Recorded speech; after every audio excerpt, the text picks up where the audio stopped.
एक दफा सुकरात अपनी दरसगाह में बैठा हुआ था और अपने शागिर्दों को पढ़ा रहा था। अचानक ही एक आदमी कमरे में दाखिल हुआ और जोर जोर से चिल्लाना शुरू कर दिया। वो बहुत गुस्से में था और सुकरात से बदतमीजी कर रहा था। तुम लोगों को क्या उल्टी सीधी बातें सिखाते रहते हो? तुम उनको गुमराह कर रहे हो, मासूम लोगों की जिंदगियां खराब कर रहे हो। उस आदमी की बदतमीजियां बढ़ती ही जा रही थी। सुकरात के शागिर्दों को गुस्सा आ रहा था, लेकिन सुकरात बड़े तहम्मुल और खामोशी से उसकी बातें सुनता रहा। उसने जवाब में एक लफ्ज भी न कहा। आखिर वो आदमी अजीब नजरों से सुकरात को देखता हुआ चला गया। उसके जाने के बाद एक शागिर्द से रहा ना गया तो उसने सुकरात से पूछ ही लिया, आप खामोश क्यों रहे? आपने उस बदतमीज आदमी को जवाब क्यों नहीं दिया?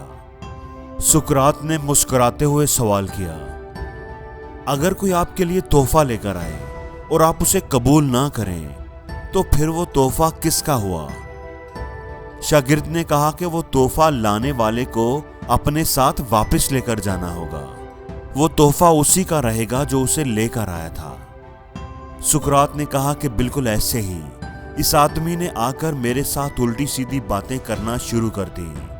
मेरी इंसल्ट करने लगा, लेकिन मैं खामोश रहा। मैंने उसकी बातों को नजरअंदाज कर दिया। मैंने उसकी बातों का कोई जवाब नहीं दिया। मतलब मैंने उसकी बातों को कबूल ही नहीं किया।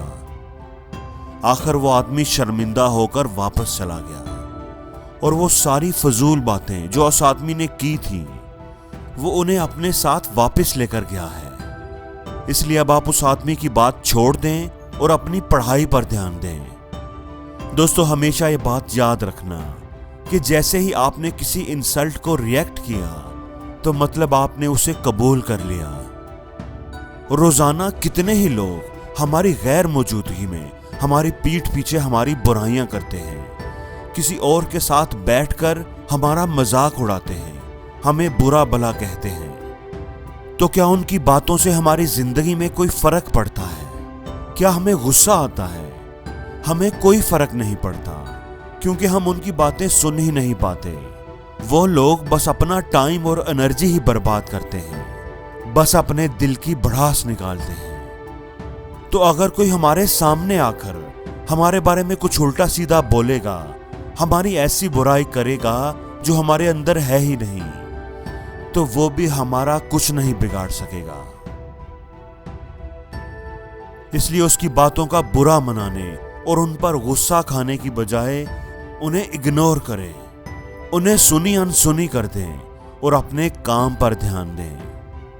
हमेशा ये बात याद रखें कि खामोशी से बड़ा कोई जवाब नहीं और माफ कर देने से बड़ी कोई सजा नहीं। अगर आप गली में से गुजर रहे हैं और किसी कुत्ते ने भौंकना शुरू कर दिया है तो उसे नजरअंदाज करके खामोशी से गुजर जाना ही बेहतर है। ना ही आप उसे मुड़कर देखें और ना ही उसे पत्थर मारें। क्या पता वो कुत्ता किस पर भौंक रहा है।